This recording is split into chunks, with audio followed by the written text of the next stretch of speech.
नमस्कार, आप देख रहे हैं राष्ट्र प्रथम और मैं हूं आपके साथ में शोभित पाठक। बात विपक्ष की कार्यक्रम में आप सभी का बहुत बहुत स्वागत है। और इस कार्यक्रम का मुख्य उद्देश्य देश में गुमनाम हो रहे विपक्ष के मुद्दों को उठाना है। हालांकि हम वर्तमान सरकारों के द्वारा अच्छे कामों का भी जिक्र करेंगे और इस कार्यक्रम में हम समय समय पर कुछ मेहमानों को भी शामिल करते रहेंगे। आपको बता दें कि देश में कई ऐसे मजबूत मुद्दे हैं जिन पर आज बात होना बंद हो गई है या फिर उन मुद्दों पर बात ना के बराबर होती है। विपक्षी सरकारों का अपना एक अलग तंज है और वो तंज ये है कि हमारी आवाज को दबाया जा रहा है। अब ऐसे में सवाल ये उठता है, क्या वास्तव में उनकी आवाज को दबाया जा रहा है? ये भी एक बड़ा सवाल है। अब ऐसे में वर्तमान सरकारों की हम बात करें तो सरकारों की तरफ से साफ किया जाता है कि समस्या कोई भी हो, हम उस समस्या को दूर करने के लिए भरकस प्रयास करते हैं या कर रहे हैं, जिससे कि उस समस्या को दूर किया जा सके। फिलहाल काफी कुछ है बात करने को लेकर, तो आज हम शुरुआत करेंगे अपने कार्यक्रम में तेलंगाना के मुख्यमंत्री चंद्रशेखर राव से, क्योंकि लगातार जिस तरीके से घटनाक्रम बदल रहा है और जिस तरीके से विपक्षी एकता को जोड़ने की बात कुछ दिनों पहले मुख्यमंत्री चंद्रशेखर राव ने की थी। उन्होंने कहा था कि हमें देश को बचाने के लिए 2024 में भारतीय जनता पार्टी मुक्त भारत बनाना चाहिए। केसीआर ने नवनिर्मित एकीकृत जिला कार्यालय परिसर का उद्घाटन करने के बाद एक जनसभा को संबोधित करते हुए कहा था कि बुद्धिजीवी युवा और अन्य देश को भाजपा के सांप्रदायिक एजेंडे से बचाना होगा। उन्होंने कहा कि आज मैं घोषणा कर रहा हूं कि भाजपा के नेतृत्व वाली इस केंद्र सरकार को आगामी चुनाव में हटा देना चाहिए और किसानों की सरकार को वापस से दोहराना चाहिए। तो एक तरफ से स्थिति साफ है कि जिस तरीके से केसीआर का ये वक्तव्य करीब 4 महीने पहले का ये मैं जिक्र कर रहा हूं इस घटना की, क्योंकि पूरी जो कहानी है केसीआर से जुड़ी हुई, पूरी जो राजनीतिक सरगर्मियां हैं वो इस मुद्दे से शुरुआत होती है। क्योंकि लगातार जिस तरीके से केसीआर कहते थे कि हम विपक्षी एकता को जोड़ने का काम करेंगे, हालांकि उन्होंने विपक्ष को जोड़ने के लिए कई विपक्षी नेताओं से मुलाकात भी की। उन नेताओं में मुलायम सिंह यादव भी शामिल हैं, लालू प्रसाद यादव भी शामिल हैं, अखिलेश यादव का भी जिक्र हम करेंगे। और इसके बाद में जो है शरद पवार को, एनसीपी प्रमुख शरद पवार से भी उनकी मुलाकातें जो है हम सभी ने देखी थी। उन्होंने आगे कहा था कि गोलमाल प्रधानमंत्री मोदी सब झूठ बोल रहे हैं। उन्होंने प्रधानमंत्री मोदी को एक टैग दिया और उस टैग में उन्हें गोलमाल शब्द का जिक्र किया। उन्होंने कहा कि देश में किसानों द्वारा केवल 20.8% भूमि का उपयोग कृषि के लिए किया जा रहा है, यानी कि पूरे देश में किसानों के द्वारा 20.8% जो है भूमि को किसानों के द्वारा उपयोग में लाया जा रहा है। मतलब कि साफ था कि किसानों, जो अन्नदाता हम जिन्हें कहते हैं, उनके ही द्वारा देश के जगह जगह तक, अन्य अन्य राज्यों में, देश के बाहर भी अन्न को पहुंचाया जा रहा है। किसानों द्वारा उपयोग की जाने वाली बिजली की लागत केवल 1.45 लाख करोड़ रुपए। उन्होंने कहा कि हमें भाजपा की मोदी सरकार को हटा देना चाहिए, जो किसानों के लिए मीटर लगाना चाहती है। मतलब कि किसानों के जो ट्यूबवेल होते हैं जिससे सिंचाई की जाती है, केसीआर का कहना है, मुख्यमंत्री हैं तेलंगाना के, उन्होंने कहा कि मोदी सरकार के कार्यकाल में किसानों को जो है मीटर उनके ट्यूबवेलों पे लगाए जा रहे हैं और उससे किसानों को बहुत असुविधा हो रही है, जिससे कि किसानों के इससे जो फसल की लागत है उस पर भी असर पड़ता है, क्योंकि आधा पैसा तो मीटर में ही चला जाता है। केसीआर का कहना था कि हमें ऐसी सरकार को देश से हटा देना चाहिए, गिरा देना चाहिए, निस्तानाबूद कर देना चाहिए, जो किसान विरोधी है। किसान को लेकर भी हम जिक्र करेंगे, क्योंकि पिछले साल हमने देखा था कि दिल्ली की सरहदों के पास में किसान जो है वो जमा हुए थे और लगातार अपनी मांगों को लेकर किसान प्रमुखता से बात रख रहे थे। उन्होंने कहा था कि ये जो वर्तमान सरकार है, यानी कि उस टाइम की केंद्र सरकार है, ये किसानों की बात को अनसुनी कर रही है। और लगातार इस घटनाक्रम को हम केसीआर के उस वक्तव्य से जोड़ने की कोशिश कर रहे हैं, क्योंकि केसीआर लगातार किसान से जुड़ी राजनीति करने की भी बात करते हैं। और उस दौर को हमने देखा था जब 1 साल से अधिक के समय में किसान जो है ठंड के मौसम में अपना बिस्तर लेकर दिल्ली की सरहदों पर डट गए थे। उस दौरान अलग तरह का एक दृश्य बन गया था, राजनीति केंद्र बन गया था, चर्चा गर्म हो गई थी और लगातार किसान जो मांग कर रहे थे वो ये कह रहे थे कि किसान, ये जो मौजूदा सरकार है ये किसान हितैषी सरकार नहीं है, किसान विरोधी सरकार है। इसको लेकर भी कई तरह के हम लोगों ने गतिरोध देखे। 26 जनवरी का भी मैं जिक्र करना चाहूंगा कि जिस तरीके से लाल किले में जो घटना हुई उसके बाद भी जो है तमाम तरह की आवाजें उठी और पूरी घटना को एक अलग दृष्टिकोण से देखा गया। उसमें कहीं ना कहीं किसानों की छवि जरूर धूमिल हुई थी, ये एक अलग पहलू है। लेकिन हम वापस फिर से बात करते हैं किसान की। तो केसीआर जो तेलंगाना के मुख्यमंत्री हैं, उनका कहना है बतौर मुख्यमंत्री कि लगातार जिस तरीके से भारतीय जनता पार्टी जो है किसानों की उपेक्षा कर रही है, किसानों के साथ अन्याय कर रही है, किसानों की मांगों को पूरा नहीं कर रही है और किसान जबकि अन्नदाता है, किसान के द्वारा जो है आवाज उठाई जानी चाहिए, जो आवाज को केंद्र सरकार दबा रही है, ऐसा आरोप है तेलंगाना के मुख्यमंत्री का। तो ऐसी सरकार को, मतलब कि केंद्र की जो वर्तमान भारतीय जनता पार्टी की सरकार है, उस सरकार को उखाड़ फेंकना चाहिए। बढ़ते हैं आगे। उन्होंने आरोप लगाया था कि भाजपा के लोग हर क्षेत्र में भ्रष्टाचार में लिप्त हैं। उन्होंने कहा कि एनपीए के नाम पर केंद्र सरकार ने 12 लाख करोड़ रुपए की लागत से सार्वजनिक क्षेत्र की कंपनियों को बेच दिया। आरोप ये भी लगा, आरोप पिछले कुछ दिनों से इस आरोपों में भी सत्यता की बात जो है विपक्ष के द्वारा उठाई जा रही है और उनका कहना है कि जो वर्तमान में सरकारी उपक्रम थे, जिसमें एयरपोर्ट भी शामिल है, जिसमें सरकारी औद्योगिक इकाइयां भी शामिल हैं और जिसमें जो है सरकार के परिवेश में जो कह सकते हैं कि फल फूल रही हैं काफी लंबे समय से, वो औद्योगिक इकाइयां भी इसमें शामिल हैं।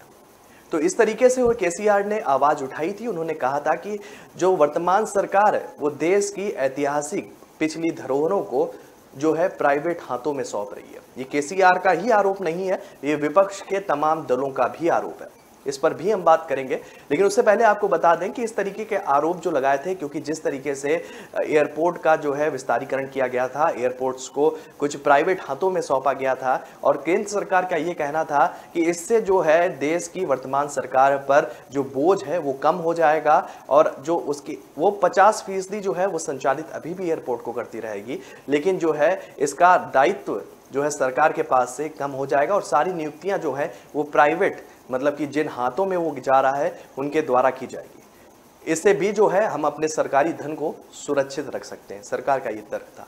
लेकिन केसीआर ये कहते हैं कि जो पुराने औद्योगिक इकाइयां हैं उनको वर्तमान सरकार जो है वो निस्तानाबूद करने पे तुली हुई है, मतलब कि वो उनको गिराने के लिए हर भरकस प्रयास कर रही है, जो आज से पहले भारत की राजनीति में कभी नहीं देखा गया। उन्होंने आगे कहा कि केंद्र सरकार की दोषपूर्ण नीति के कारण हम चावल और गेहूं का आयात कर रहे हैं, मतलब कि बाहर से मंगवा रहे हैं और ये सब खामी है केंद्र सरकार की द्वारा। उन्होंने कहा कि लगातार रुपया गिर रहा है और देश की आर्थिक स्थिति खराब हो रही है। ये तंज आज का नहीं है, तंज पहले का है और इस तंज को लेकर, रुपए गिरावट को लेकर आज भी विपक्षी खेमा जो है वो केंद्र सरकार को घेरने की हर भरकस कोशिश कर रहा है।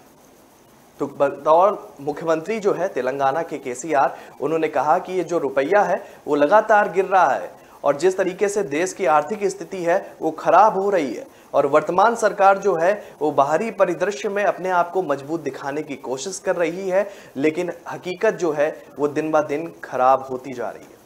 एक जुड़ा हुआ केसीआर से जुड़ा हुआ एक बयान भी है, मैं चाहता हूं कि वो आप तक पहुंचे। पहली बार मैं उनके घर पे आया हूं तो ये मेरा फर्ज बनता है। वो हमारे बुजुर्ग है, हमारे सीनियर नेता है, हम आज उनसे सलाह मशवरा भी करने आए हैं कि देश ठीक से नहीं चल पा रहा है, जिस ढंग से हमको विकास करना चाह रहे उस ढंग से विकास नहीं हो पा रहा है। कुछ चेंजेस 75 साल के आज़ादी के बाद संभावित रूप का विकास देश में नहीं हुआ है, तो इसके वजह भी, इसके कारण भी हमें ढूंढना चाहिए। कुछ नए संकल्प के साथ, नया आशा के साथ, कोई नया एजेंडा लेकर के सारा देश को साथ लेकर चलने का वक्त आ चुका है। इसीलिए पवार जी के साथ जो भी मेरे विचार थे मैंने रखा है। बहुत ही अनुभवी नेता है, हमारे देश का काफ़ी पहले उनका रिकॉर्ड भी है कि हिंदुस्तान का सबसे पहले यंग चीफ मिनिस्टर थे, उस समय से लेकर आज तक सेवा में लगे हुए हैं। तो उन्होंने मुझे आशीर्वाद दिया है और बता दिए कि बिल्कुल काम करने का ज़रूरत है इस देश में। इस बात पे हमारी सहमति हो गई है। जल्द से जल्द हम देश के अन्य लोगों से भी, जो अन्य पक्ष है, जैसे प्रफुल्ल भाई ने कह रहे थे, सभी से हम बात करेंगे और सभी मिलकर के इकट्ठा बैठेंगे। हो सकता है हम बारामत में भी मिले, पवार जी के पास ही सभी आके मिले, ऐसा भी एक प्रपोजल है।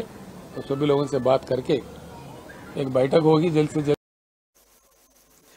तो देखा आपने किस तरीके से ये शुरुआती दौर का इनका उद्बोधन है, इनका ये प्रेस कॉन्फ्रेंस में इन्होंने कई तमाम पहलुओं पर भी जो है प्रकाश डाला। उनका सीधा कहने का मतलब ये था कि एनसीपी प्रमुख शरद पवार से हम मुलाकात कर रहे हैं, ये काफ़ी वरिष्ठ हैं, इनको काफ़ी राजनीतिक अनुभव भी है और ये हर एक पहलुओं पर बहुत गहनता से अपनी नज़र रखते हैं और इसलिए शुरुआत में इनसे कर रहा हूँ।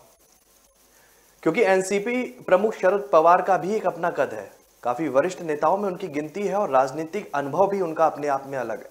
वो लगातार विपक्षी खेमे को साथ लेकर चलने की बात करते हैं और इसका जीता जागता उदाहरण हमने महाराष्ट्र में देखा। क्योंकि जिस तरीके से उद्धव गुट यानी कि शिवसेना गुट, जिस तरीके से एमवीए की सरकार का मिला जुला हमें संस्करण देखने को कुछ सालों के लिए मिला, हालांकि अब वो गठबंधन टूट गया है और जो है अब बागडोर जो है भाजपा के हाथ में आ गई है। लेकिन उस दौरान भी शरद पवार की भूमिका काफी अहम मानी गई थी, क्योंकि लगातार जिस तरीके से घटनाक्रम बदल रहा था, जिस तरीके से शरद पवार जो है अपने आप को एक्टिव मोड में लाए थे और उन्होंने एमवीए सरकार का गठन किया था। उसमें कांग्रेस भी शामिल थी, उसमें एनसीपी भी थी और उसमें उद्धव गुट सरकार भी थी, यानी कि शिवसेना भी थी। तो जिस तरीके से शरद पवार को जिक्र किया केसीआर ने और एक मैसेज वो साफ देने की कोशिश कर रहा है कि 75 साल के इतिहास में ऐसा कभी नहीं हुआ जो परिदृश्य जो है हम आज देख रहे हैं, अपने सामने देख रहे हैं। और उन्होंने स्पष्ट तौर से की थी कि शुरुआत हम शरद पवार से करना चाहते हैं और जो इसके बाद में हम अन्य धड़े के लोगों से यानी कि अन्य विपक्षी दलों के लोगों से मुलाकात करेंगे। मुलाकात उन्होंने की भी। उन्होंने मुलायम सिंह यादव से मुलाकात की, उन्होंने अखिलेश यादव से बात की, उन्होंने नीतीश कुमार से जो है मुलाकात की। हालांकि मुलाकात के मायने भी मुलाकात के बाद बदल गए।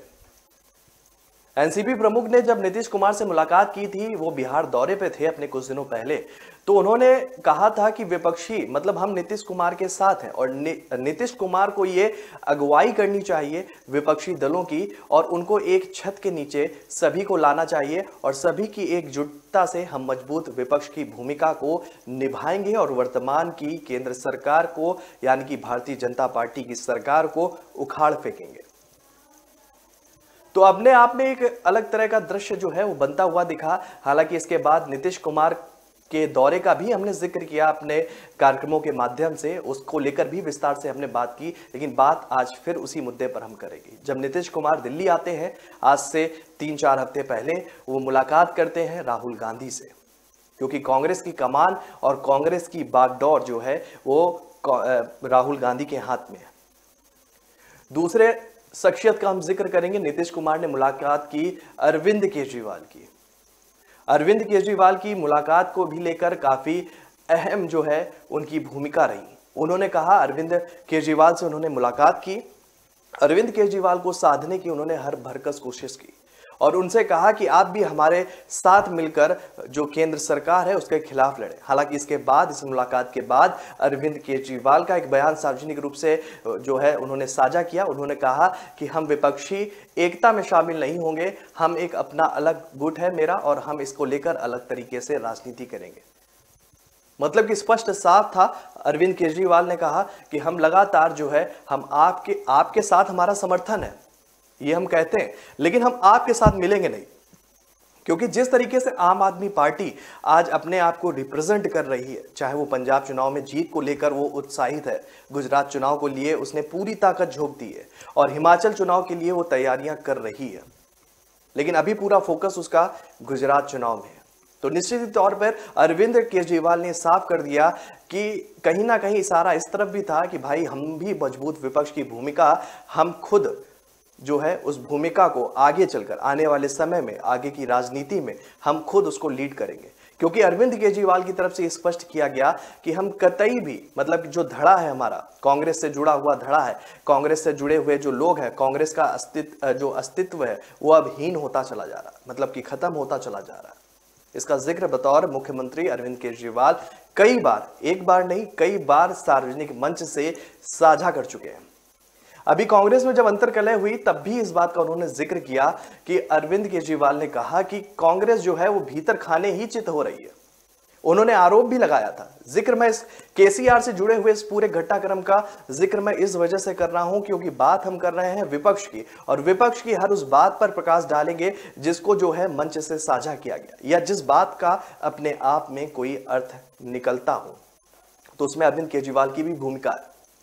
तो अरविंद केजरीवाल ने जिस तरीके से कांग्रेस में कुछ दिनों पहले राजस्थान में जिस तरह से उठापटक देख हमारे सामने आई थी, वो देश के सभी समुदाय के सामने आई थी, उसमें से उन्होंने तंज कसा था कि कांग्रेस तो अपनी ही घर को नहीं संभाल पा रही है और वो भारत जोड़ो यात्रा को लेकर रोड पे चल रही है, वो लोगों को जोड़ने की बात कर रही है।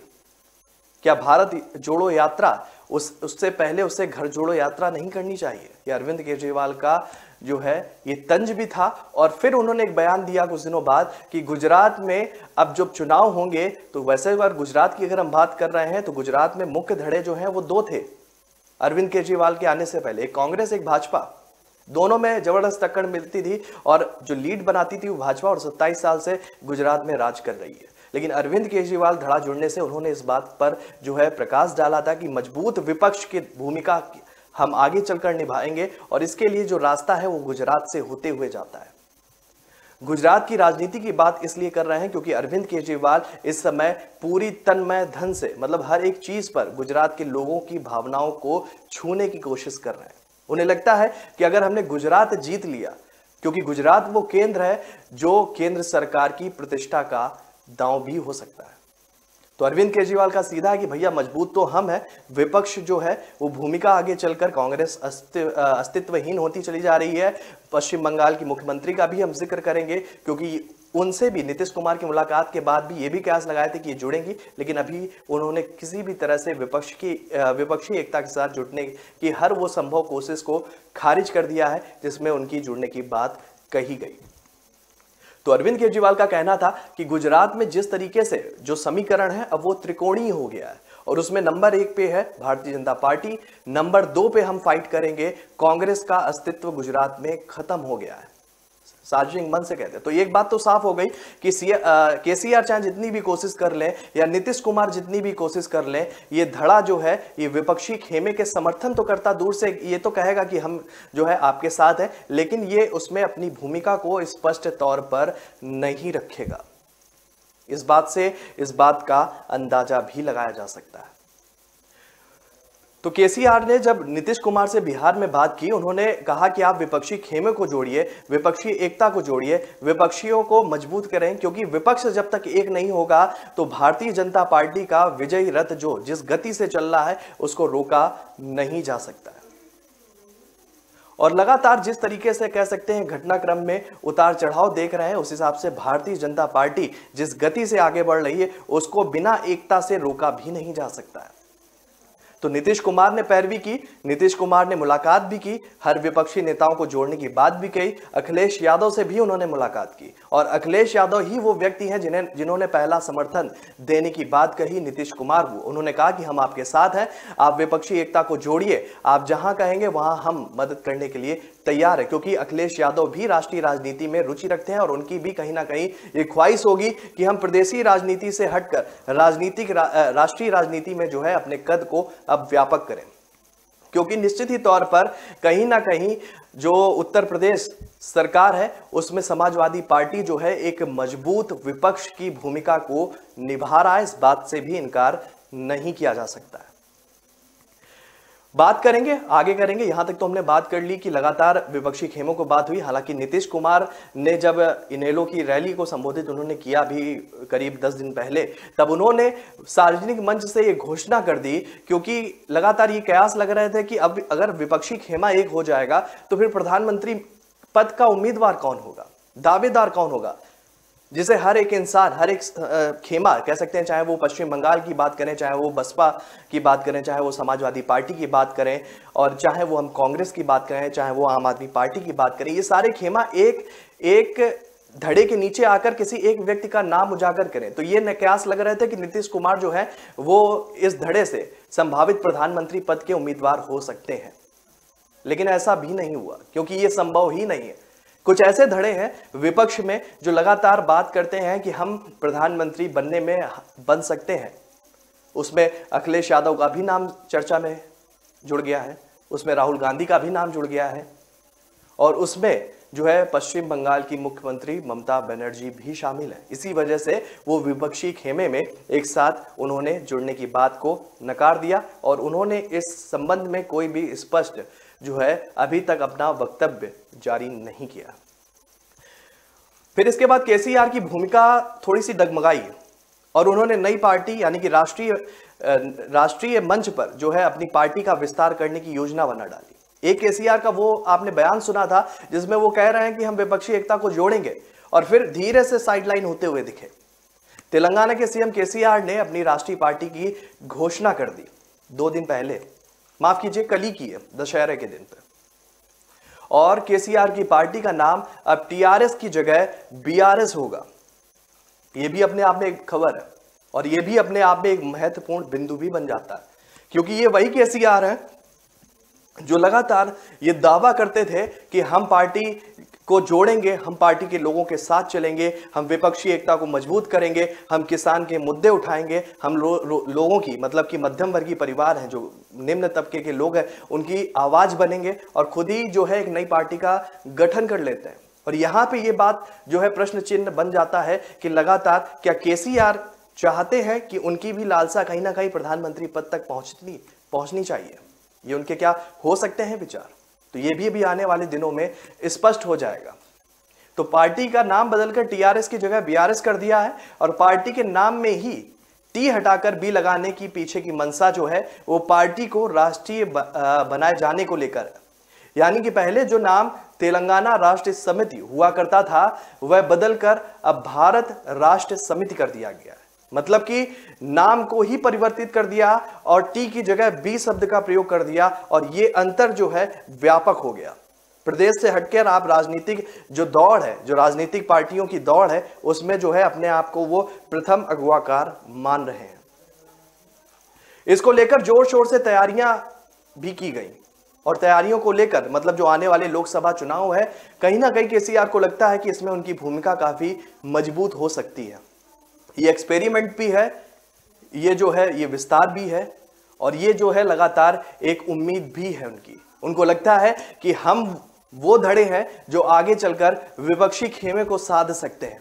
हालांकि वो कितने सफल होंगे ये तो चुनाव आएगा और उसके नतीजे आएंगे, और चुनाव के जो आसपास की जो स्थिति बनेगी, यानी कि 2024 के जो लोकसभा चुनाव आएंगे और उससे जुड़ी हुई जो स्थिति बनेगी, ये स्थिति उसके बाद जो है वो स्पष्ट हो पाएगी। पूरे हैदराबाद को सजाया गया था कल, टीवी स्क्रीन पे भी आपने देखा जो है, और एक वीडियो भी वायरल हुआ जिसमें उनके ही पार्टी के नेता हैं वो लोगों को कुछ चीजें बांटते हुए दिख रहे हैं। हालांकि इस वीडियो ने सोशल मीडिया पे बहुत सुर्खियां बटोरी, लोगों की प्रतिक्रियाएं भी देखने को मिली। तो लगातार किस तरीके से ये परिवर्तन जो है देखने को मिल रहा है, ये अपने आप में काफी रोचक होने वाला है।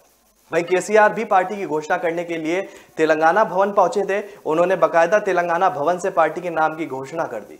राष्ट्रीय राजनीति में उतरने को बेताब तेलंगाना सीएम केसीआर ने पार्टी बनाने की तैयारियों को लेकर पिछले कुछ महीनों में जुटे केसीआर अलग अलग राज्यों के दौरे उन्होंने किए थे, और इसके साथ ही केसीआर ने तेलंगाना के विकास मॉडल की पेशकश कर विपक्षी दलों के नेताओं से मीटिंग भी की थी, जैसा कि हम टीवी स्क्रीन पर देख रहे हैं। जिसके बाद तेलंगाना के सीएम ने दशहरे के मौके पर यानी कि कल अपनी पार्टी को लेकर जो है सार्वजनिक मंच से घोषणा कर दी।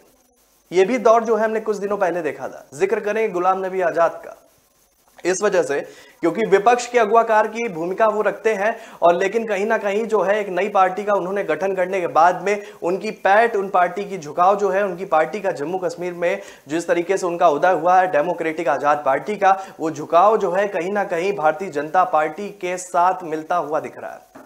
ये भी बात स्पष्ट है। तो ऐसे में सवाल ये हो जाता है कि धड़े जो बिखरे हुए हैं, धड़े जो लगातार अलग चलने का दावा करते हैं, धड़े जो हैं वो कहते हैं कि हम आगे चलकर एक रास्ता, हमारा रास्ता अलग अलग भले हो सकता है लेकिन हमारी मंजिल एक है, तो वो सारे धड़े एक रास्ते पर कैसे एक साथ दौड़ेंगे, कदम से कदम मिलाकर कैसे चलेंगे, ये बात करने का जो है प्रयोजन भी बहुत प्रबल बनता जा रहा है। तो लगातार जिस तरीके से धड़े अपने आप में मजबूत हो रहे हैं और जिस तरीके से घटनाक्रम पूरा बदलता दिख रहा है, तो वहां पर हम यही कह सकते हैं कि विपक्ष की उम्मीदवार के पैमाने पर क्या केसीआर खरे उतरेंगे, क्या केसीआर जो है विपक्षी खेमे को साधने के लिए जो उनकी मंशा है, जो उनका प्रयोजन है, जो उनका ध्येय है, उसमें क्या वो सफल होंगे, ये भी आने वाले समय में स्पष्ट होने वाला है। अब बात करते हैं हम दूसरे मुद्दे की, जिसमें हम बात करेंगे वंशवाद की। वंशवाद भी अपने आप में राजनीति में इस शब्द का भी एक अपना अलग महत्व होता जा रहा है। लगातार सार्वजनिक मंचों पर प्रधानमंत्री मोदी का हमने ओजस्वी भाषण सुना। उन्होंने हमेशा वंशवाद पर प्रहार किया। उन्होंने कहा कि परिवारवाद नाम की चीज जो है वो पार्टियों के स्तर को लगातार दिन प्रतिदिन गिरा रही है। यह भी अपने आप में काफी महत्वपूर्ण हो जाता है। हम चाहेंगे कि इस खबर की शुरुआत, इस मुद्दे की शुरुआत और इस प्रोग्राम के खास पहलू की शुरुआत बात विपक्ष की इसी ही यानी कि प्रधानमंत्री मोदी के ही जो है एक उद्बोधन के माध्यम से की जाए। पश्चिम से पूरब तक गौर परिवारवादियों को यूपी की जनता ने नकार दिया है। दोस्तों,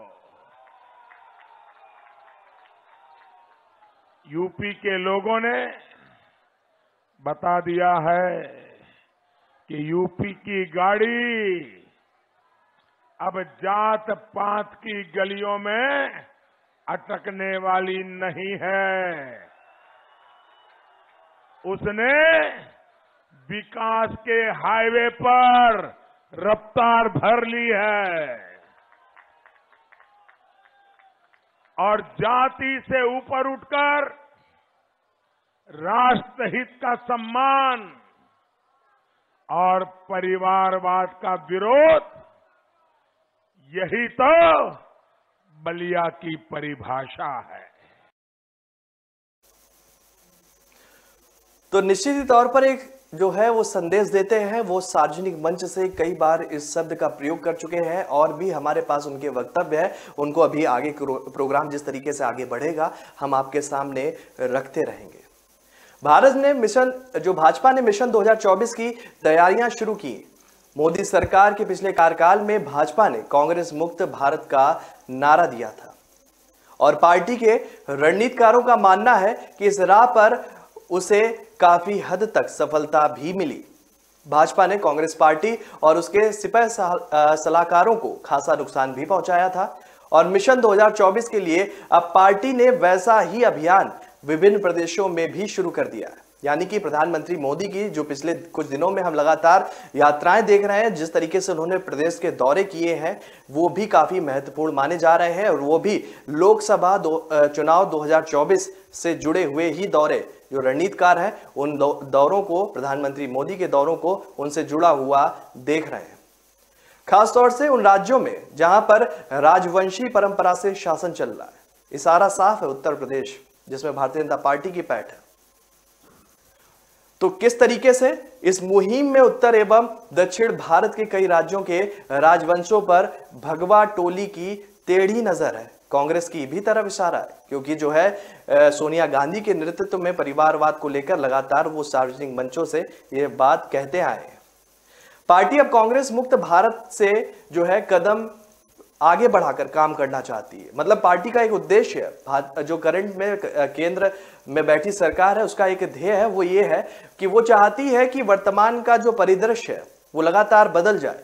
मतलब कि कांग्रेस जो है जिस तरीके से अंदर घात उसके हमले हो रहा है, उसके ही कद्दावर नेता जो छोड़ कर जा रहा है। कल बात विपक्ष की प्रोग्राम में हमने इस बात का भी जिक्र किया था कि किस तरीके से कांग्रेस के अंदर खाने उठापटक मची है और किस तरीके से एक के बाद एक बड़े नाम के नेता जो है पार्टी को अलविदा कहते हुए दिख रहे हैं और कुछ नेता तो भारतीय जनता पार्टी के खेमे में बैठ गए हैं जाके। ये भी जो है चिंता का विषय है। हालांकि वंशवाद को लेकर जो विपक्ष की बात है वो ये है कि वंशवाद को लेकर लगातार जो विपक्षी सरकार है वो भी ये आरोप लगाती है कि वंशवाद की वजह से जो है प्रधानमंत्री मोदी को डर लगता है कि कहीं ये वंशवाद उनके ऊपर ना हावी हो जाए। और इसका जीता जागता उदाहरण भी जो है वो कहते हैं कि आने वाले कुछ समय में देखने को मिलेगा। अखिलेश यादव तो यहां तक कहते हैं कि वो ये कहते हैं कि वंशवाद क्या भारतीय जनता पार्टी में नहीं है, क्या परिवारवाद भारतीय जनता पार्टी में नहीं है। वो कहते हैं मेरे पास एक लंबी चौड़ी लिस्ट है, अगर वो सार्वजनिक मंच से मैं साझा करूं तो उसको पढ़ने में 5 से 10 मिनट लग जाएंगे। इतनी लंबी लिस्ट अखिलेश यादव ने बना के रखी है। और उनका कहना है कि जो है हमारी बात को विपक्षी खेमे के द्वारा दबाया जा रहा है। हमारे जो वंशवाद को लेकर ये विपक्षियों पर जिस तरीके से आरोप लगते आए हैं वो कहीं ना कहीं निराधार है और इसका सजीव राजनीति से कोई भी संबंध नहीं है। अखिलेश यादव ने क्या कहा है हम चाहते हैं कि एक बार आप भी वो जरूर सुने। गर्व है कि हम परिवार वाले हैं और परिवार वाले जनता का दुख दर्द समझते हैं और परिवार के लोगों का दुख दर्द समझते हैं। परिवार वाले लोग कभी अपना झोला उठा के कभी परिवार को छोड़ करके नहीं जाएंगे। परिवार वाले बेरोजगारी की संकट को जानते हैं, परिवार वाले महंगाई को समझते हैं, परिवार वाले लोग जिस तरीके का अन्याय हो रहा है वो समझते हैं। इसलिए भारतीय जनता पार्टी इस तरह के आरोप न लगाए। और जब कोरोना था, लॉकडाउन था, जिस तरीके से मजदूर पैदल चल करके आए, अगर कोई परिवार वाला मुख्यमंत्री होता तो शायद परिवार वालों का दुख दर्द समझता और परिवारों को पैदल नहीं चलने देता। तो अखिलेश यादव को आपने सुना और किस तरीके से वो परिवारवाद की उपलब्धियों को गिना रहा है। एक तरफ भारतीय जनता पार्टी है वो कह रही है कि वंशवाद जो है पार्टियों के अस्तित्व को लगातार खत्म कर रहा है और जनता ये जान चुकी है और जनता जो है अब इस चीज को कतई बर्दाश्त नहीं करेगी। उधर अखिलेश यादव जो है समाजवादी पार्टी के मुखिया, उनका कहना है कि परिवार वाले ही समझ सकते हैं कि महंगाई क्या होती है, परिवार वाले ही समझ सकते हैं कि बेरोजगारी क्या होती है और परिवार वाले ही समझ सकते हैं कि जो है निचली रेखा का दर्द क्या होता है। तो इस जो अपने आप में एक अलग तरह की कसमकस देखने को मिल रही है, क्योंकि लगातार जो है विपक्षी खेमे की तरफ से ये उम्मीद जताई जा रही, क्योंकि ये प्रोग्राम हमारा पूरा विपक्ष को लेकर आधारित है, इसीलिए हम विपक्ष के हर उस सवाल को भी उठा रहे हैं और उस जवाब पर भी हम बात कर रहे हैं जिसको लेकर जो विपक्ष है वो कहता है कि हमारी बात को जो है सार्वजनिक मंचों ने साझा करना बंद कर दिया और उन पर बात करना बंद कर दिया। तो अखिलेश यादव ने जिस तरीके से जो प्रधानमंत्री मोदी का वक्तव्य है उसको काट करते हुए कहा कि परिवार वाले ही है, यानी कि परिवार वाले ही समझ सकते हैं कि क्या दुख और दर्द होता है, जिनका परिवार नहीं है वो कुछ नहीं समझ सकते हैं।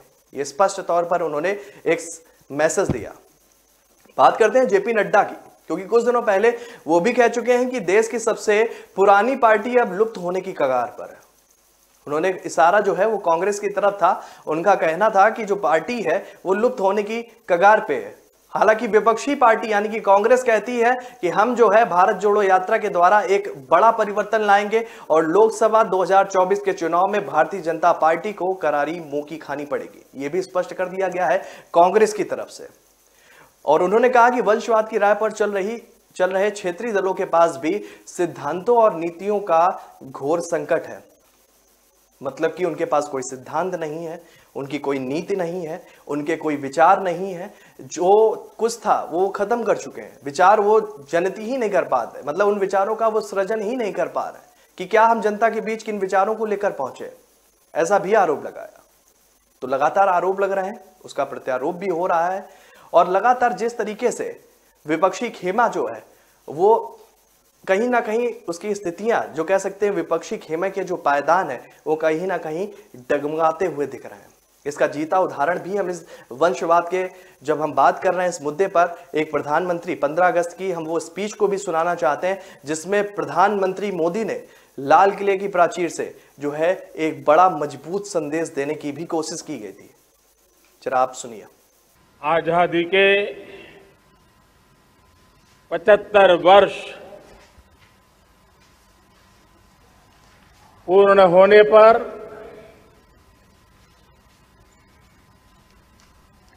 देशवासियों को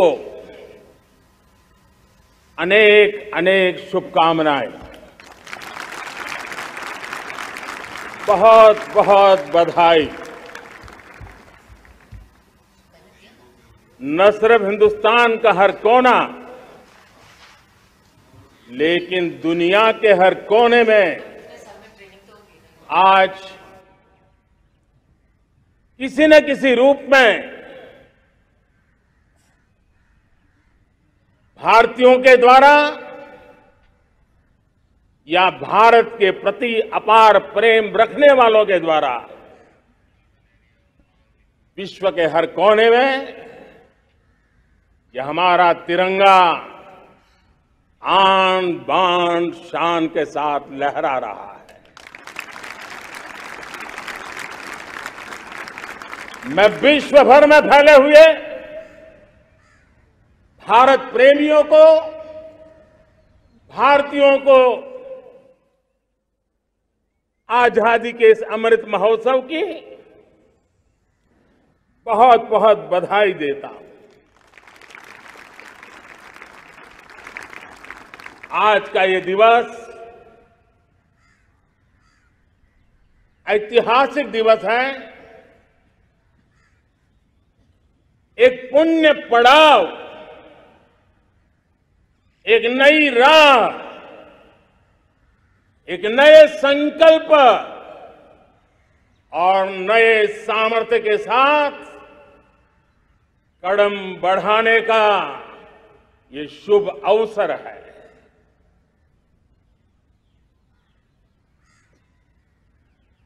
आजादी के जंग में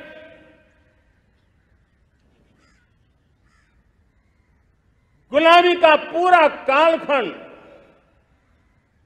संघर्ष में बीता है। हिंदुस्तान का कोई कोना ऐसा नहीं था,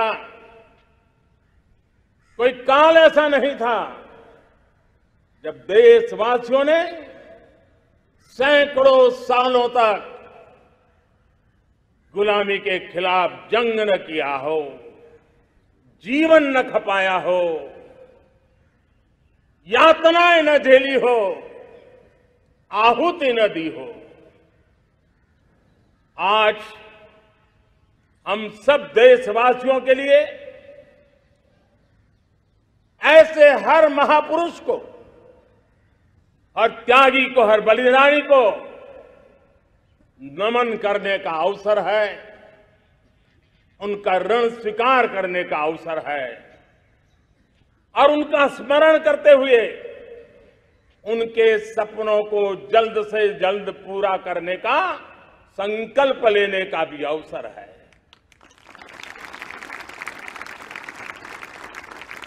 हम सभी देशवासी कृतज्ञ हैं पूज्य बापू के, नेताजी सुभाष चंद्र बोस के,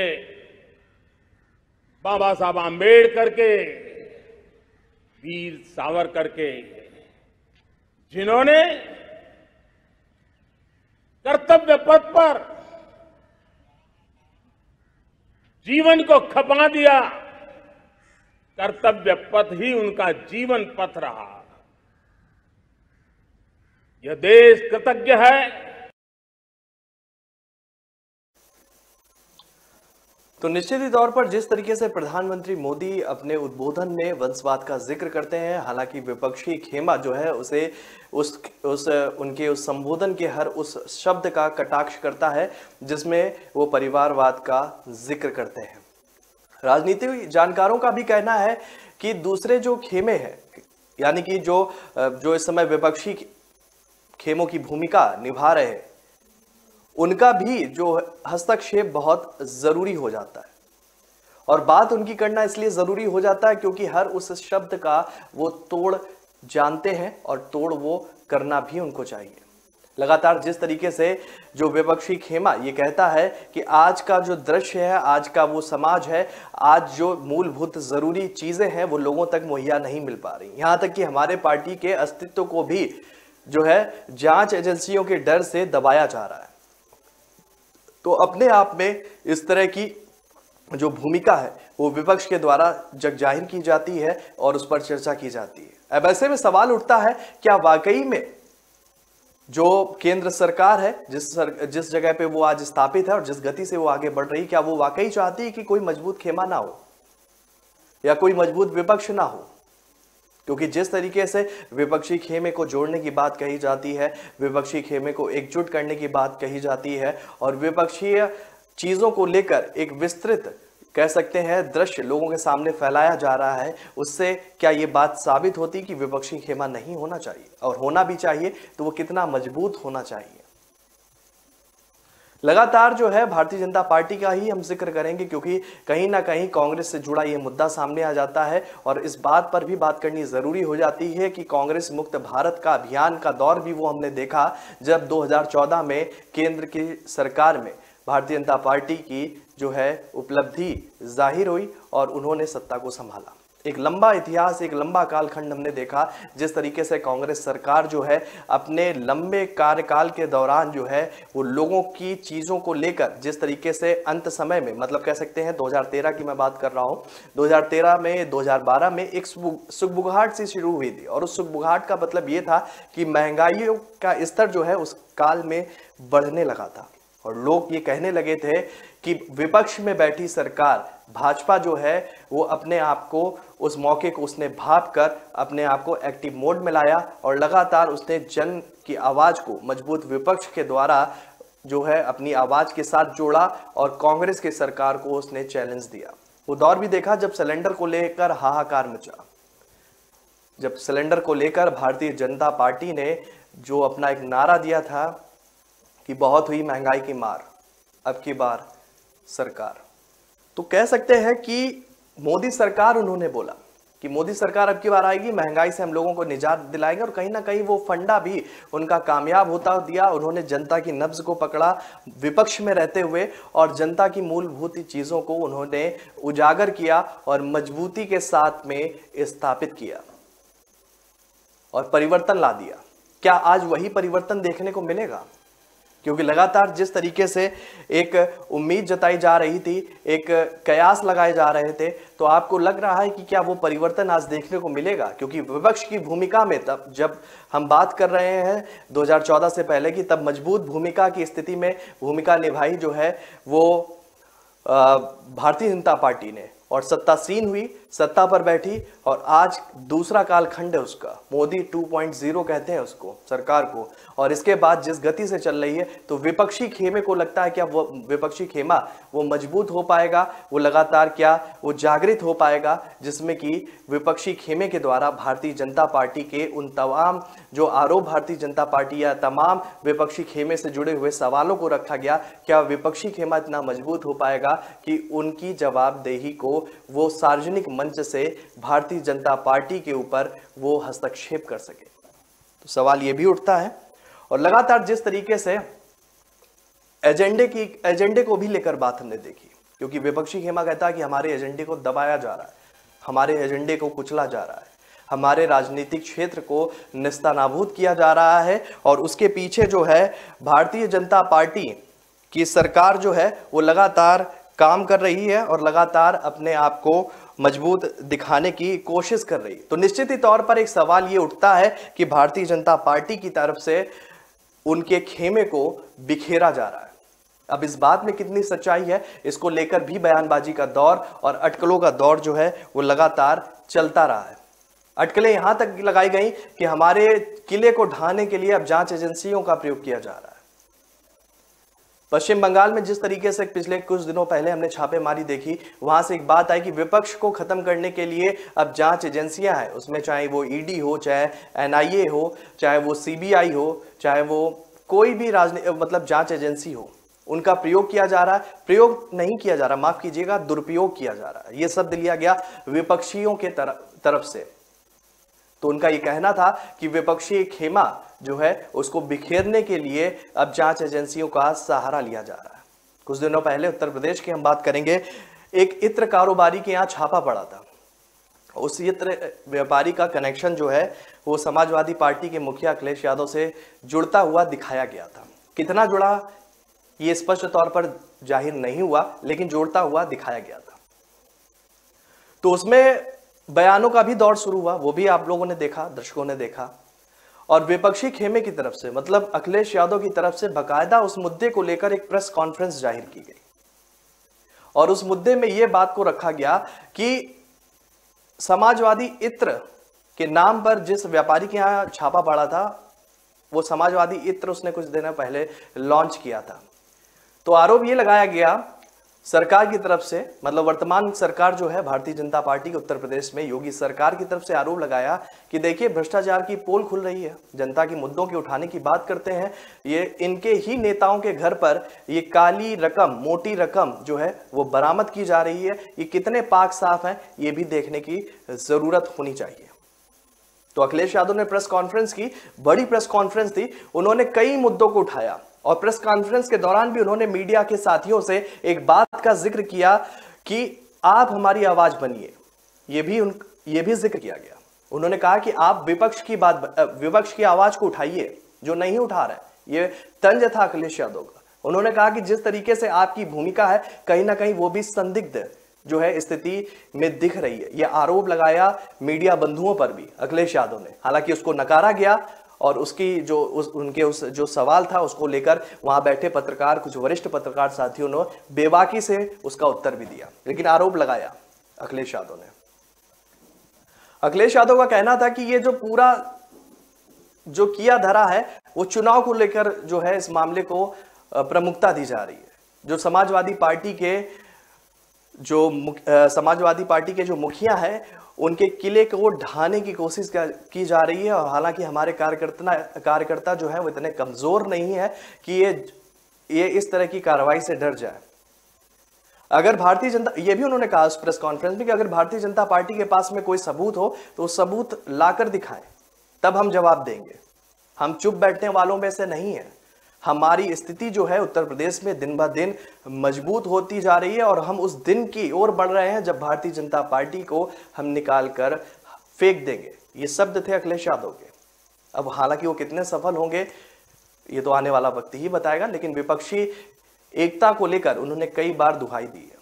और उसी का घटनाक्रम, जैसा हमने जिक्र किया था शुरुआत के मुद्दे में कि केसीआर से जुड़ा हुआ पूरा एक घटनाक्रम फिर से आ जाता है, क्योंकि लगातार जिस तरीके से नीतीश कुमार के साथ में अखिलेश यादव का मिलना, उठना, आश्वासन देना, ये निश्चित ही तौर पर अखिलेश यादव की भूमिका को स्पष्ट करता है कि विपक्ष में उनकी कहीं ना कहीं जरूरत है। क्योंकि पश्चिम बंगाल की मुख्यमंत्री यानी कि ममता बनर्जी को भी हमने देखा था उनके साथ चुनाव प्रचार में, उनके साथ में जब विधानसभा चुनाव हुए थे तो पश्चिम बंगाल की मुख्यमंत्री जो है वो चुनाव प्रचार में उत्तर प्रदेश की सरजमी पर आई थी और अखिलेश यादव को लेकर उन्होंने जनता से बात की थी। तो अखिलेश यादव की उपयोगिता इस वजह से अनिवार्य हो जाती है कि जब पश्चिम बंगाल की मुख्यमंत्री की तरफ से कोई भी जवाब नहीं आ रहा है, कोई भी स्पष्ट जो है वाकया निकलकर सामने नहीं आ रहा है, तो ऐसे में ये सवाल उठाना जायज हो जाता है कि ये कितना महत्वपूर्ण साबित हो सकता है। क्योंकि नीतीश कुमार चाहते हैं कि अखिलेश आए, नीतीश ये चाहते हैं कि जब अखिलेश आएंगे तो अखिलेश के अंदर वो गट्स है जब वो पश्चिम बंगाल की मुख्यमंत्री को भी अपने पाले में ला सकते हैं, क्योंकि और कोई विकल्प नहीं है। और पश्चिम बंगाल की जो राजनीति है उसका एक पैमाना अलग है, फिर कभी इस पर विस्तार से बात करेंगे। लेकिन आज जब हम इस बात को उठा रहे हैं जिसमें केसीआर का वो नेतृत्व शामिल था, जिसमें उन्होंने कहा था कि हम विपक्षी एकता बनेंगे, हम एक विपक्षी ताकत को जन्म देंगे और हम अपनी विपक्षी एकता से भारतीय जनता पार्टी के किले को ढा देंगे। दूसरा पहलू वो था जब वंशवाद की राजनीति को लेकर जो है प्रधानमंत्री मोदी ने सार्वजनिक मंच से जो विपक्षी सरकार है उन पर तंज कसा। एक प्रधानमंत्री मोदी का और वीडियो है, वो संसद भवन का है, हम चाहेंगे कि दर्शकों तक वो वीडियो भी पहुंचे। साथियों, भारत एक संवैधानिक लोकतांत्रिक परंपरा है। राजनीतिक दलों का अपना एक अहम महत्व है और राजनीतिक दल भी हमारी संविधान की भावनाओं को जन जन तक पहुंचाने का एक प्रमुख माध्यम है। लेकिन संविधान की भावना को भी चोट पहुंची है। संविधान के एक एक धारा को भी चोट पहुंची है जब राजनीतिक दल अपने आप में अपना लोकतांत्रिक कैरेक्टर खो देते हैं। जो दल स्वयं लोकतांत्रिक कैरेक्टर खो चुके हो वो लोकतंत्र की रक्षा कैसे कर सकते हैं।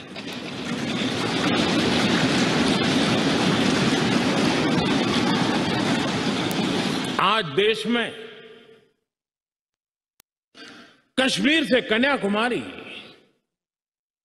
हिंदुस्तान के हर कोने में जाइए, भारत एक ऐसे संकट की तरफ बढ़ रहा है जो संविधान को समर्पित लोगों के लिए चिंता का विषय है, लोकतंत्र के प्रति आस्था रखने वालों के लिए चिंता का विषय है, और वो है पारिवारिक पार्टियां।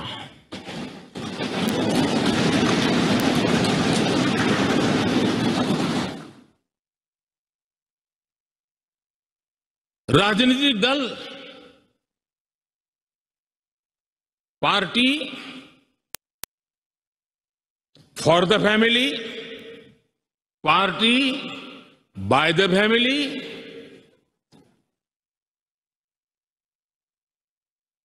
अब आगे कहने की जरूरत मुझे नहीं लगती है।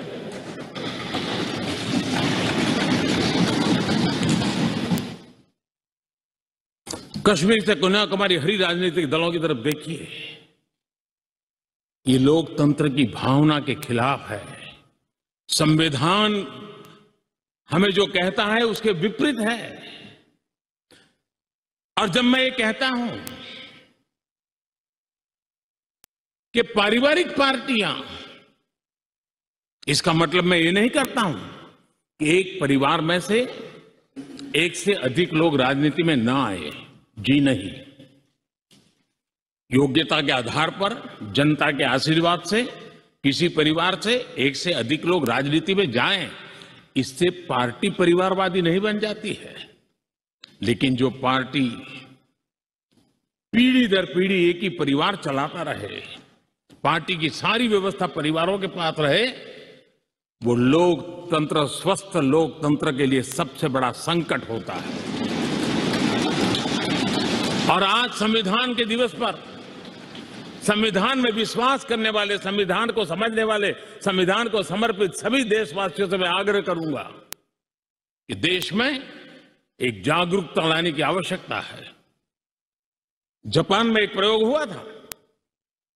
जापान में देखा गया कि कुछ ही पॉलिटिकल फैमिली ही व्यवस्था में चल रहे हैं, तो किसी ने बीड़ा उठाया था कि वो नागरिकों को तैयार करेंगे और पॉलिटिकल फैमिली के बाहर के लोग निर्णय प्रक्रिया में कैसे आए, और बड़ी सफलतापूर्वक 30-40 साल लगे, लेकिन करना पड़ा।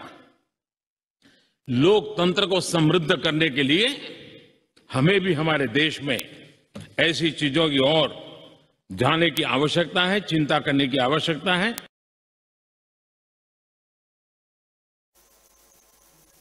तो आपने सुना कि किस तरीके से संविधान दिवस पर प्रधानमंत्री का वो भाषण है जिसमें उन्होंने परिवारवाद को लेकर तंज कसा था, और उन्होंने कहा था कि राष्ट्रीय स्तर पर कुछ ऐसे राज्यों में ऐसे दल हैं जो परिवारवाद के लिए काम करते हैं, वहां भ्रष्टाचार भी होता है, मगर उसे वंशवाद की आड़ में छिपा दिया जाता है। ऐसे लोग संसद से लेकर स्थानीय निकाय तक अपना प्रभुत्व बनाए रखने का लगातार प्रयास करते हैं। तो मतलब साफ है कि किस तरीके से 15 अगस्त का वो उद्बोधन, जब उन्होंने लाल किले की प्राचीर से उद्बोधन दिया, संविधान दिवस का वो दिन जब उन्होंने संसद पर परिवारवाद पर निशाना साधा, और कई मर्तबा हमने वो दृश्य देखा है जब वंशवाद को लेकर, राजनीति को लेकर प्रधानमंत्री मोदी ने कटाक्ष किया है। स्पष्ट तरीके से संदेश देने की कोशिश है कि जो है परिवारवाद को हम कतई बर्दाश्त नहीं करेंगे, वंशवाद नहीं करेंगे। लेकिन इसी का दूसरा पहलू है, अगर भारतीय विपक्ष, जो भारतीय खेमा इस समय विपक्ष की भूमिका में है, उसमें कई राजनीतिक ऐसे दल हैं जो परिवार से जुड़े हुए हैं या परिवार की पीढ़ियों से जो है लगातार उनमें कोई ना कोई कार्यकर्ता उनसे आगे बढ़ता रहा है। और उसमें सबसे बड़े दल की अगर हम बात करेंगे तो उत्तर प्रदेश में अखिलेश यादव यानी कि समाजवादी पार्टी की सरकार है, क्योंकि लगातार जिस तरीके से परिवर्तन का दौर जारी है, लगातार जिस तरीके से विपक्षी खेमे को ये लगता है कि उसकी आवाज दबाई जा रही है, तो हम चाहते हैं कि इस प्रोग्राम का मुख्य उद्देश्य है कि विपक्ष के हर उस मुद्दे को शामिल करना जिसमें विपक्षी आवाज की एकता को मजबूत किया जा सके। बिखरा विपक्ष भाजपा के लिए कितना फायदेमंद होगा, इस पर भी हम बात करेंगे। और मजबूत विपक्ष भाजपा के लिए कितना नुकसानदेह होगा, इस पर भी हम बात करेंगे आने वाले अपने प्रोग्राम में। और लगातार विपक्ष की आवाज को लेकर हम नए नए उनकी संवादों से जुड़े हुए मुद्दों को उठाएंगे और जनता तक उनकी आवाज पहुंचाने का काम करेंगे, क्योंकि ये भी बहुत जरूरी हो जाता है कि जनता तक विपक्ष की जो मंशा है, जो विपक्ष की आवाज है, जो विपक्ष की बात है, या विपक्ष से जुड़े वो मुद्दे हैं जो विलुप्त होते जा रहे हैं, जो खत्म होने की कगार पर, और विपक्षी खेमे के द्वारा कहा जा रहा है कि हमको हाशिए की तरफ धकेला जा रहा है। हम उन मुद्दों को लेकर आपके सामने इस प्रोग्राम के माध्यम से आते रहेंगे। तो फिलहाल हमारे इस खास प्रोग्राम में इतना ही। हम कल फिर हाजिर होंगे अपने इस खास प्रोग्राम के साथ। तब तक के लिए हमें दीजिए इजाजत। नमस्कार।